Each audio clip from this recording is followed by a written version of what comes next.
Cheers ಮಾಡುವ ಒಮ್ಮೆ. ಒಂದು ಸೇರ್ಸ್ ಮಾಡು. ಚಿಯರ್ಸ್. ಭಾರಿ ಸೂಪರ್ ಆಗಿದೆ ಆಯ್ತಾ. ಸೂಪರ್ ಆಗಿದೆ. ಇದು ಎಷ್ಟು ಕುಡಿದ್ರೆ ಸಾಕಾಗುದಿಲ್ಲ, ಇನ್ನು ಸಹ ಕುಡಿಯುವ ಅಂತ ಆಗ್ತಿದೆ. ಕರೆಕ್ಟ್. ಎಲ್ಲರಿಗೂ ನಮಸ್ಕಾರ, ಕಿಣಿಸ್ ಬಸರಿಗೆ ಸ್ವಾಗತ. ಫ್ರೆಂಡ್ಸ್, ಇವತ್ತಿನ ರೆಸಿಪಿ ಕೊಕ್ಕಂನ ಸ್ಕ್ವಾಶ್ ಮಾಡ್ತಾ ಇದ್ದೇನೆ. ಅದು ಕೂಡ ಮನೆಯಲ್ಲೇ ಅತ್ಯಂತ ಈಸಿ ಮೆಥಡಲ್ಲಿ. ನೋಡಿ, ಒಳ್ಳೆ ಜೆಲ್ಲಿ ಥರ ಆಗಿದೆ ಇದು. ಇದನ್ನು ಮಕ್ಕಳಿಗೆ ದೋಸೆಗೆಲ್ಲ ಸೈಡ್ ಡಿಶ್ ಆಗಿ ಕೊಟ್ಟರೆ ದೋಸೆ ಅನ್ನೋದ್ರಲ್ಲಿ ಮುಳುಗಿಸಿ ತಿನ್ನಲಿಕ್ಕೆ ಭಾರಿ ಸೂಪರ್ ಆಗ್ತದೆ. ಬನ್ನಿ ಹಾಗಾದರೆ ರೆಸಿಪಿಯನ್ನು ಶುರು ಮಾಡೋಣ. ಮೊದಲಿಗೆ ನಾನಿಲ್ಲಿ 1 kg ಅಷ್ಟು ಇಲ್ಲಿ ಕೊಕ್ಕಮ್ಮನ್ನು ತಗೊಂಡಿದ್ದೇನೆ. ಹಾಗೆ ಇದನ್ನು ಚೆಂದ ಮಾಡಿ ತೊಳೆದಿಟ್ಕೊಂಡಿದ್ದೇನೆ. ಸ್ಕ್ವಾಶ್ ಮಾಡುವಾಗ ಕೊಕ್ಕಮ್ನ ತೊಟ್ಟನ್ನು ತೆಗೆದು ಆಮೇಲೆ ಇದನ್ನು ರೌಂಡಾಗಿ ಕಟ್ ಮಾಡ್ಕೊಳ್ಬೇಕು. ಹಾಗೆ ಈ ಸ್ಕ್ವಾಶನ್ನು 3 ರೀತಿಯಲ್ಲಿ ಮಾಡ್ತಾರೆ. ಒಂದು ಈ ರೀತಿ ರೌಂಡಾಗಿ ಕಟ್ ಮಾಡಿದ ಮೇಲೆ ಅದರ ಸಿಪ್ಪೆಯಲ್ಲಿ ಸ್ವಲ್ಪ ಸಕ್ಕರೆಯನ್ನು ಹಾಕಿ ಒಂದರ ಮೇಲೆ ಒಂದಿಟ್ಟು ಒಂದು ತಾಟಲ್ಲಿ ಹರಡಿ ಅದನ್ನು ಬಿಸಿಲಲ್ಲಿ ಒಂದು 5-6 ದಿನಗಳ ಕಾಲ ಒಣಗಿಸಿ ಆಮೇಲೆ ಹಿಂಡಿ ತೆಗೆದು ಸ್ಕ್ವಾಶನ್ನು ತೆಗಿತಾರೆ. ಇಲ್ಲದಿದ್ದರೆ ಸಿಪ್ಪೆ ಮತ್ತು ಬೀಜ ಇದೆರಡನ್ನು ಕೂಡ ಮಿಕ್ಸಿ ಜಾರಲ್ಲಿ ಹಾಕಿ ನುಣ್ಣಗೆ ಮಿಕ್ಸಿ ಮಾಡಿ ಮತ್ತು ಸೋಸ್ಬಿಟ್ಟು ಅದು ಕೂಡ ಮಾಡ್ತಾರೆ. ಇಲ್ಲಾಂದರೆ ನಾನು ಮಾಡುವಂಥ ಇನ್ನೊಂದು ರೀತಿ, ಇದು ಬೇಯಿಸಿಬಿಟ್ಟು ಕೂಡ ತೆಗಿತಾರೆ. ಹಾಗೆ ಕೊಕ್ಕಂನಿಂದ ತುಂಬಾ ಆರೋಗ್ಯಕ್ಕೆ ಬೆನಿಫಿಟ್ಸ್ ಇದೆ. ಪಿತ್ತ ಸಮಸ್ಯೆಗೆಲ್ಲ ನಂಬರ್ 1 ಅಂತ ಹೇಳ್ಬೋದು. ಅದೇ ರೀತಿ ರೋಗ ನಿರೋಧಕ ಶಕ್ತಿ ಹೆಚ್ಚಿಸ್ತದೆ. ಹಾಗೆ ಹೃದಯದ ಆರೋಗ್ಯ ಸಮಸ್ಯೆ ಏನಾದರೂ ಇದ್ದರೆ ಅದಕ್ಕೂ ತುಂಬಾ ಒಳ್ಳೆಯದು. ಹಾಗೆ ಕಣ್ಣಿನ ಆರೋಗ್ಯಕ್ಕಿರ್ಬೋದು, ತೂಕ ಇಳಿಸುವಲ್ಲಿ ಕೂಡ ಇದು ತುಂಬಾ ಸಹಾಯ ಮಾಡ್ತದೆ. ಇವಾಗ ಇಲ್ಲಿ ಬೀಜ ಮತ್ತು ಸಿಪ್ಪೆಯನ್ನು ಸಪ್ರೇಟ್ ಮಾಡಿಟ್ಟಿದ್ದೇವೆ. ಒಂದು ಪಾತ್ರೆಯಲ್ಲಿ ಸ್ವಲ್ಪ ನೀರನ್ನು ಹಾಕ್ಕೊಳ್ಳಿ. ಅದರಲ್ಲಿ ಬೀಜ ಮತ್ತು ಈ ಕೊಕ್ಕಂನ ಸಿಪ್ಪೆ ನಾವು ತೆಗೆದಿರುವಂಥದ್ದು ಇದನ್ನು ಹಾಕಿ ಚೆಂದ ಮಾಡಿ ಕುದಿಸಿಕೊಳ್ಬೇಕು. ಇದು ಮುಳುಗುವಷ್ಟು ನೀರನ್ನು ಹಾಕ್ಕೊಳ್ಳಿ. ಹಾಗೆ ನಾವು ಈ ಬೀಜವನ್ನು ತಿನ್ನಲಿಕ್ಕೆ ಕೂಡ ಯೂಸ್ ಮಾಡ್ತೇವೆ. ಬರೀ ಬೀಜಕ್ಕೆ ಸಕ್ಕರೆಯನ್ನು ಹಾಕಿಬಿಟ್ಟು ರಸವನ್ನು ಹಿಂಡಿ ತೆಗೆದು ಅದು ಕೂಡ್ಲೆಗೆ ಮಾಡುವಂಥ ಜ್ಯೂಸ್, ಆ ರೀತಿ ಕೂಡ ಮಾಡ್ಬೋದು. ನಾನಿಲ್ಲಿ ಎರಡನ್ನೂ ಕೂಡ, ಬರೀ ಸಿಪ್ಪೆಯನ್ನು ಕೆಲವರು ಬೇಯಿಸ್ತಾರೆ, ಆದರೆ ನಾನಿಲ್ಲಿ ಬೀಜ ಮತ್ತು ಸಿಪ್ಪೆ ಎರಡನ್ನು ಕೂಡ ಹಾಕಿ ಬೇಯಿಸ್ತಿದ್ದೇನೆ. ಕೊಕ್ಕಂನ ಬೀಜ ಈ ತಿರುಳು ಸ್ವಲ್ಪ ಹುಳಿ ಇರ್ತದೆ. ಮ್ಯಾಂಗೋಸ್ಟಿನ್ ಅಷ್ಟು ತುಂಬ ಸಿಹಿ ಇರುವುದಿಲ್ಲ, ಹಾಗೆ ತುಂಬ ತಿನ್ನಲಿಕ್ಕೆ ಆಗೋದಿಲ್ಲ. ಹಾಗೆ ಇದು ಎಷ್ಟು ಹೊತ್ತು ಕುದಿಸ್ಬೇಕಂತ ಹೇಳಿದರೆ ಒಂದು 10 ನಿಮಿಷಗಳ ಕಾಲ ಆದರೂ ಇದು ಚೆಂದ ಕುದ್ದಿದ್ದು ಒಳ್ಳೆ ಕಲಡಿ ಹೋಗಬೇಕು. ನೋಡಿ, ನೀರಿನ ಪ್ರಮಾಣ ಕೂಡ ಇಲ್ಲಿ ಇವಾಗ ಕಡಿಮೆ ಆಗಿದೆ. ನಾನು ನೀರು ತುಂಬ ಹಾಕಿದ್ದೆ ಅಲ್ಲ, ಅದೀಗ ಅದರ ನೀರಿನ ಮಟ್ಟ ಕೂಡ ಕಡಿಮೆ ಆಗ್ತಾ ಬಂದಿದೆ. ಹಾಗೆ ಇದು ಒಳ್ಳೆ ಬೆಂದು ಕಲ್ಲಡಿ ಈ ರೀತಿಯಾಗಿದೆ. ಸುಮಾರು ಒಂದು 10 ನಿಮಿಷಗಳ ಕಾಲ ಬೇಯಿಸಿದ್ದೇನೆ ನಾನಿದೀಗ. ಹಾಗೆ ಇದು ಕಂಪ್ಲೀಟಾಗಿ ತಣಿಬೇಕು. ತಣಿದ ಮೇಲೆ ನಾವು ಇದನ್ನು ಚೆಂದ ಮಾಡಿ ಸೋಸಲಿಕ್ಕಿದೆ. ಅಲ್ಲಿ ತನಕ ಒಂದು ಪಾತ್ರೆಯಲ್ಲಿ ಇಲ್ಲ ಬಾಣಲೆಯಲ್ಲಿ ಸಾಕ್ತದೆ ಸ್ವಲ್ಪ ನೀರನ್ನು ಹಾಕಿ, ಕಲ್ಲು ಸಕ್ಕರೆಯೋ ಇಲ್ಲ ಸಕ್ಕರೆ ಬೆಲ್ಲ ಯಾವುದು ಸಾಕ್ತದೆ. ನಾನಿಲ್ಲಿ ಕಫಕ್ಕೆಲ್ಲ ನಂಬರ್ 1 ಅಂತ ಹೇಳುವಂಥ ಈ ಕೆಂಪು ಕಲ್ಲು ಸಕ್ಕರೆಯನ್ನು ಯೂಸ್ ಮಾಡ್ತಾ ಇದ್ದೇನೆ. ಮಕ್ಕಳಿಗೆಲ್ಲ ಹೆಚ್ಚಾಗಿ ಕೊಡ್ತೇನೆ ನಾನು ಇದನ್ನು ಮಾಡಿ. ಹಾಗೆ ಮನೆಯಲ್ಲಿ ಇನ್ನೊಂದು ಕಲ್ಲು ಸಕ್ಕರೆ ಕೂಡ ಇತ್ತು, ಪೂಜೆಗೆ ತಂದದ್ದು. ಹಾಗೆ ಅದನ್ನು ಕೂಡ ಹಾಕಿ ಇಲ್ಲಿ ಇದಿಷ್ಟನ್ನೇ ಹಾಕ್ತಿದ್ದೇನೆ. ನಿಮಗೆ ಇನ್ನೂ ಜಾಸ್ತಿ ಸಿಗಬೇಕಂದ್ರೆ ನೀವು ಸಕ್ಕರೆ ಆ್ಯಡ್ ಮಾಡ್ಬೋದು, ಇಲ್ಲ ಬರೀ ಸಕ್ಕರೆಯನ್ನು ಕೂಡ ಹಾಕಿ ಮಾಡ್ಬೋದು. ಕಲ್ಲು ಸಕ್ಕರೆ ಸ್ವಲ್ಪ ಆರೋಗ್ಯಕ್ಕೆ ಒಳ್ಳೆದಂತ ಇದನ್ನು ಯೂಸ್ ಮಾಡ್ತಾ ಇದ್ದೇನೆ. ಹಾಗೆ ಇದು ಪಾಕ ಬರುವ ತನಕ ಈ ಕಡೆಯಿಂದ ಇದನ್ನು ಚೆಂದ ಮಾಡಿ ಸ್ಟ್ರೈನರಲ್ಲಿ ನಾವು ಸೋಸಿಕೊಂಡು ಬರೋಣ. ಇದು ನೋಡಿ, ಈ ರೀತಿ ಇದರ ಬೀಜ ಎಲ್ಲ ಹೀಗೆ ಕಂಪ್ಲೀಟಾಗಿ ತೆಗಿಲಿಕ್ಕೆ ಸಿಗ್ತದೆ. ಇವಾಗ ಇದಕ್ಕೆ ನಾವಿಲ್ಲಿ ಎಕ್ಸ್ಟ್ರಾ ನೀರನ್ನು ಬೇಕಾದರೆ ಹಾಕ್ಕೊಂಡು ಸೋಸಿಕೊಳ್ಬೋದು. ಹಾಗೆ ನಾನಿಲ್ಲಿ ಸ್ವಲ್ಪ 1 ಗ್ಲಾಸ್ ಅಷ್ಟು ಎಕ್ಸ್ಟ್ರಾ ನೀರನ್ನು ಹಾಕಿಕೊಂಡು ಇನ್ನೊಮ್ಮೆ ಸೋಸಿಕೊಳ್ತಾ ಇದ್ದೇನೆ.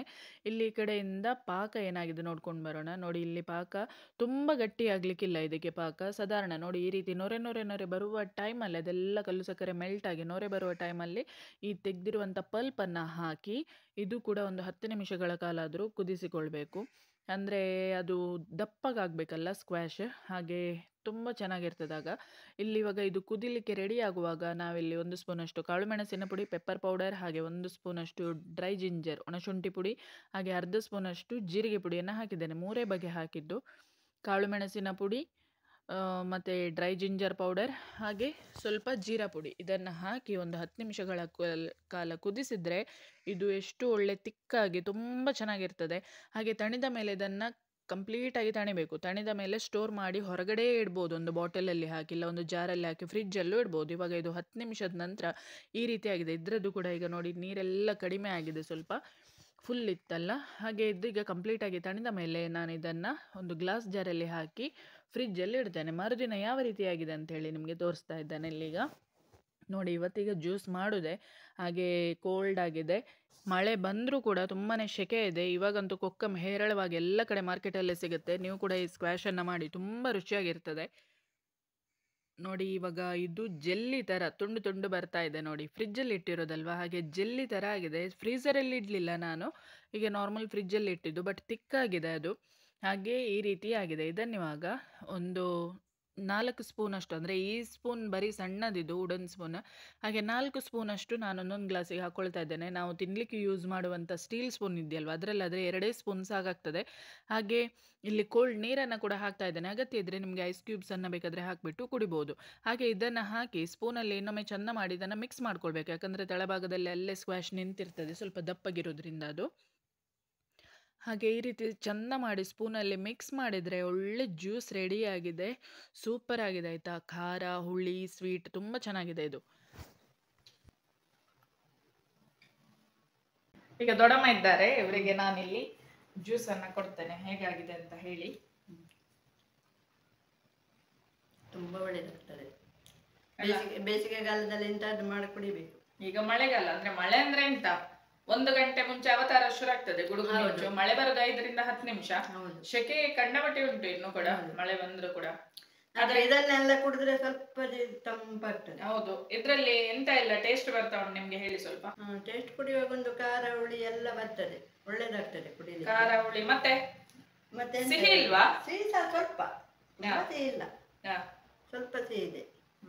ಅಂದ್ರೆ ಕಲ್ಲು ಸಕ್ಕರೆ ಹಾಕಿ ಮಾಡಿದ್ದು, ಅದು ಕಷಾಯಕ್ಕೆಲ್ಲ ಹಾಕುವ ಕೆಂಪು ಕಲ್ಲು ಸಕ್ಕರೆ ಬರ್ತದಲ್ಲ, ಅದನ್ನ ಹಾಕಿ ಮಾಡಿದ್ದು. ಇದು ಹಾಕಿದ್ರೆ ಒಳ್ಳೇದು ಕಲ್ಲು ಸಕ್ಕರೆ. ಕಫ ಎಲ್ಲ ಆದ್ರೆ ಮಕ್ಕಳಿಗೆ ಸಹ ಕೊಡ್ಬೋದು. ಕಫ ಎಲ್ಲ ನೀರೇ ಆಗ್ತದೆ. ಒಣ ಶುಂಠಿ ಪುಡಿ ಹಾಕಿದ್ದೇನೆ ಅದಕ್ಕೆ, ಅದೇ ರೀತಿ ಜೀರಿಗೆ ಪುಡಿ ಹಾಕಿದ್ದೇನೆ, ಅದೇ ರೀತಿ ಕಾಳು ಮೆಣಸಿನ ಪುಡಿ, ಎಲ್ಲ ಆರೋಗ್ಯಕ್ಕೆ ಒಳ್ಳೇದೆ. ಅದನ್ನೆಲ್ಲ ಹಾಕಿ ಮಾಡಿರುವಂತದ್ದು. ಓಕೆ ಫ್ರೆಂಡ್ಸ್, ನೀವು ಕೂಡ ಇದೇ ರೀತಿ ಮಾಡಿ, ನಾನು ಕೂಡ ಚಿಯರ್ಸ್ ಮಾಡುವ. ಒಂದು ಸೇರ್ಸ್ ಮಾಡು. ಚಿಯರ್ಸ್. ಇಂಥ ಒಂದು ಕುಡಿದು ತೋರಿಸು ಅವರಿಗೆ. ಭಾರಿ ಸೂಪರ್ ಆಗಿದೆ ಆಯ್ತಾ. ಸೂಪರ್ ಆಗಿದೆ. ಇದು ಎಷ್ಟು ಕುಡಿದ್ರೆ ಸಾಕಾಗುದಿಲ್ಲ, ಇನ್ನು ಸಹ ಕುಡಿಯುವ ಅಂತ ಆಗ್ತಿದೆ. ಕರೆಕ್ಟ್. ತುಂಬಾ ಒಳ್ಳೇದಾಗ್ತದೆ, ಇನ್ನು ಸಹ ಕುಡಿಯುವ ಅಂತ ಆಗ್ತದೆ. ಹೌದಾ? ನಂಗೆ ಇಂಥದ್ದೆಲ್ಲ ಅಂದ್ರೆ ಒಳ್ಳೇದು. ಭಾರಿ ಸೂಪರ್. ಫ್ರೆಂಡ್ಸ್, ಹಾಗಾದರೆ ಕೊಕ್ಕಂನ ಸ್ಕ್ವಾಶ್ ಯಾವ ರೀತಿ ಮಾಡಿದ್ರೆ ಅಂತ ನೋಡಿದ್ರಲ್ಲ. ಖಂಡಿತ ಈ ವಿಡಿಯೋ ನಿಮಗೆ ಇಷ್ಟ ಆಗಿದ್ದಲ್ಲಿ ಒಂದು ಲೈಕ್ ಕೊಡಿ. ಹಾಗೆ ಕಿಣಿಸ್ ಬಸರಿ ಚಾನಲ್ ಫಸ್ಟ್ ಟೈಮ್ ನೋಡಿದ್ರೆ ದಯವಿಟ್ಟು ಚಾನಲ್ನ ಸಬ್ಸ್ಕ್ರೈಬ್ ಮಾಡಿ. Thank you. Take care. Bye.